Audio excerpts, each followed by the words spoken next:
السلام علیکم ناظرین آپی، کیسی ہیں آپ؟ مجھے تو جانتی ہیں نا آپ۔ وہ بھی 17 سالہ نو عمر سی لڑکی تھی، خوش مزاج اور خوش شکل سی۔ روہیلا نے بالخصوص اسے ناظرین سے متعارف کروایا تھا۔ ثانیہ نام تھا اس کا۔ اپنے 2 بھائیوں کی اکلوتی بہن تھی وہ، خاصی لاڈلی اور نازوں میں پلی۔ کافی دیر تک وہ اس کے ساتھ بیٹھی باتیں کرتی رہی، پھر کسی نے اسے اسٹیج سے آواز دی تو وہ معذرت کرتی اٹھ کھڑی ہوئی۔ ایک پل کو اسے لگا کوئی اسے دیکھ رہا ہے۔ اس نے جھٹ نگاہیں یہاں وہاں پھیری، لیکن کوئی بھی اس کی جانب متوجہ نہیں تھا۔ گہرا سانس بھر کر اس نے نچلے لب کو دانتوں تلے دبایا۔ کئی دنوں سے اسے ایسا لگ رہا تھا جیسے کوئی اسے ہر پل دیکھ رہا ہے، کوئی اس کے پیچھے ہے، کوئی اس کی حرکات و سکنات پر نظر رکھے ہوئے ہے، لیکن جو ہی وہ نگاہ پھیرتی کوئی بھی آس پاس دکھائی نہ دیتا۔ خیر، اس نے سر جھٹک کر جو ہی چہرہ پھیرا، رمیز تایا کو اپنی جانب بڑھتے دیکھا۔ سفید شلوار قمیض میں ملبوس، کندھوں پر کتھئی شال ڈالے، گھنی مونچھوں تلے مسکراتے لبوں کے ساتھ وہ چند لوگوں کے ہمراہ اس کی جانب بڑھ رہے تھے۔ وہ ان لوگوں کو نہیں جانتی تھی اور ابھی وہ انہیں پہچاننے کی سعی کر رہی تھی کہ تایا اس کے سر پر پہنچ چکے تھے۔ ناظرین بچے، کیسی ہو؟ ان سے ملو، یہ ہیں باقر صاحب، باقر ہمدانی، تمہارے بابا اور میرے بزنس پارٹنر، اور یہ ان کی بیگم ہے روبینہ ہمدانی۔ لمبے عرصے تک ملک سے باہر رہے تو ہم دونوں بھائیوں نے ہی ان کے حصے کا بزنس بھی سنبھالا، اور اب جب یہ کہ واپس پلٹ چکے ہیں تو اپنے حصے کا کام خود دیکھنا چاہتے ہیں۔ وہ بہت خوشگوار سے انداز میں اس کا تعارف ساتھ کھڑے قیمتی قمیض شلوار میں ملبوس کسی باقر صاحب سے کروا رہے تھے۔ ان کی بیگم بھی ان کے ساتھ ہی تھی۔ پیش قیمت لباس اور نگاہوں کو خیرہ کرتے زیورات سے لیس وہ خاتون بہت باوقار اور خوبصورت تھیں، لیکن اس نے تایا کے تعارف پر ان کی جانب ایسی نگاہوں سے دیکھا کہ جیسے رہی ہو کہ اچھا، تو پھر آپ یہ سب مجھے کیوں بتا رہے ہیں؟ السلام علیکم، خوشی ہوئی آپ سے مل کر۔ حالانکہ اس کے چہرے پر کسی قسم کی خوشی رقم نہیں تھی۔ رمیز اس کے ٹھنڈے سے انداز پر کھنکارے، پھر جلدی سے مسکرائے۔ اس نے بغور ان کا چہرہ دیکھا۔ بات بے بات مسکرانے والا انسان نہیں تھا رمیز، شاید ساتھ کھڑا بندہ باقر جو کوئی بھی تھا، اس کے انگوٹھے تلے تایا کی گردن دبی ہوئی تھی۔ بیٹا تم سے پرسنلی ملنا چاہتے تھے باقر صاحب؟ بالکل، بلکہ یوں سمجھیں کہ آپ سے ملنے کی درینہ خواہش پوری ہو گئی، اور جیسی آپ کی بابت ہم نے تعریفیں سن رکھی تھیں، مجھے ماننا پڑے گا کہ آپ ان تعریفوں سے کہیں زیادہ اونچے تخت پر براجمان ہیں۔ باقر ہمدانی کوئی اچھا کاروباری انسان تھا یا نہیں، لیکن وہ ایک گھٹیا انسان ضرور تھا۔ اپنی بیوی کے ساتھ کھڑے ہو کر وہ اس پر ٹٹولتی نگاہ ڈال رہا تھا۔ اس نے بغور روبینہ کا سفید پڑتا چہرہ دیکھا۔ ان کے چہرے پر رقصاں مسکراہٹ بے حد پھیکی پڑ چکی تھی۔ اگلے ہی پل سنجیدہ سا ابرو اٹھا کر اس نے اس فضول سے آدمی کی جانب دیکھا تھا۔ تعجب ہے، مجھ سے ملنے والا ہر انسان کم و بیش اسی قسم کے تاثرات کا شکار رہتا ہے، لیکن صرف تب تک جب تک وہ میری اختلاف رائے کو نہیں جان لیتا۔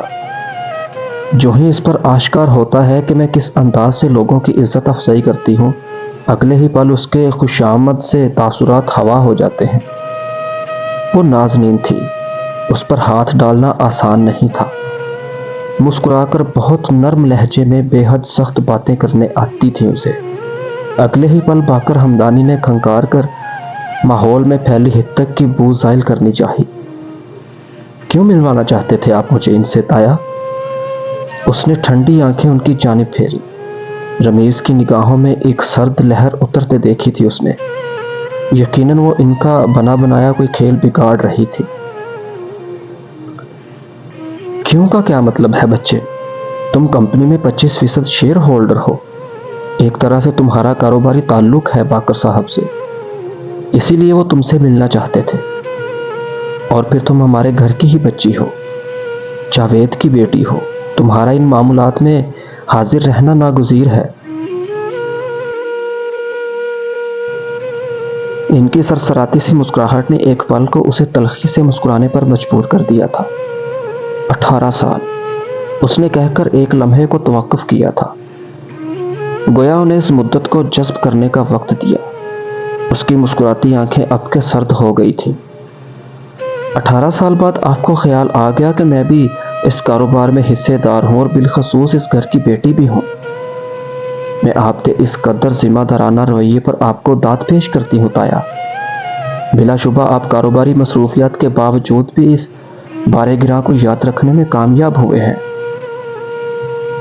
اس کا طنز اس قدر گہرا تھا کہ رمیز جیسے حاضر دماغ رکھنے والے انسان کو بھی گنگ کر گیا۔ باقر ہمدانی نے ناسمجھی سے ساتھ کھڑے رمیز پر ایک نگاہ ڈالی تھی۔ ناظرین، بچے، ان معاملات کو کاروباری نظر سے دیکھا جاتا ہے۔ جذباتی رویوں کے باعث کاروبار متاثر ہو سکتا ہے۔ آپ نے بجا فرمایا، کاروبار متاثر ہونے سے بچ گیا تایا، اور کاروبار کے علاوہ سب کچھ متاثر بلکہ تباہ کن حالت میں پہنچ گیا۔ اس کے چہرے پر مسکراہٹ تھی، نرم اور ٹھنڈی سی مسکراہٹ۔ پھر وہ اسی تبسم کے ساتھ باقر ہمدانی کی جانب گھومی۔ بہت شکریہ آپ کا باقر صاحب، بلکہ مجھے تو آپ کا بہت ہی شکر گزار ہونا چاہیے۔ محض آپ کے کاروباری تعلق کی وجہ سے میں اس گھر کی بیٹی بھی بن گئی اور عزت کی حامل بھی ہو گئی، نہیں تو کئی عرصے سے کسی کو یاد ہی نہیں تھا کہ کوئی انصاری کا گھرانہ بھی ہے اور اس گھر کی بیٹی بھی اسی دنیا میں سانس لے رہی ہے۔ ماحول یکدم اس کے کہے گئے جملوں کے باعث تناؤ کا شکار ہوا تو رمیز اب کے زبردستی ہنس پڑے۔ ان کا سارا منصوبہ دھول میں غرق ہوتا دکھائی دے رہا تھا۔ ناظرین، کچھ نالاں ہے ہم سے۔ کافی عرصے تک گھروں میں چلتی چپکلش کے باعث بچے اکثر اسی طرح بدسن ہو جایا کرتے ہیں، لیکن اب ہم اس کے ساتھ کھڑے ہیں۔ اسے فکر مند ہونے کی ضرورت نہیں۔ اب مجھے واقعی کسی کی ضرورت نہیں، آپ کی اس کاروباری خیرات کی بھی نہیں۔ پھر مسکرا کر روپینہ اور ہمدانی کی جانب دیکھا اور معذرت کرتی ان کے درمیان سے نکل آئی۔ لاؤنج میں داخل ہوتے وقت اس کا وجود طیش سے کانپ رہا تھا۔ حلق میں جیسے اندر ہی اندر گزرے ایام کی کڑواس گھلتی جا رہی تھی۔ ضبط کے باعث اس کی آنکھیں سرخ پڑنے لگی تھیں۔ یک لخت بہت کچھ اس پر حملہ آور ہوا تھا۔ داخلی دروازے کے عقب میں ایک دیوار گیر سا آئینہ جگمگا رہا تھا۔ اس نے ایک پل کو رک کر اپنا سراپا دیکھا۔ سیاہ لباس میں ملبوس چاند سا چمکتا عکس، دھوتیا چہرے کے اطراف میں گرتی سیاہ لٹیں اور کانوں میں جھولتے آویزیں۔ وہ خوبصورت تھی، وہ بہت خوبصورت لگ رہی تھی۔ اسے اب اچھے سے سمجھ آ گیا تھا کہ وہ اس تقریب میں باسد اسرار کیوں بلائی گئی تھی۔ وہ اسے اپنے کاروباری سلسلے کے لیے استعمال کر رہے تھے، اور پھر انتہائی بے شرمی کے ساتھ اسے اپنے گھر کی بیٹی بھی کہہ رہے تھے۔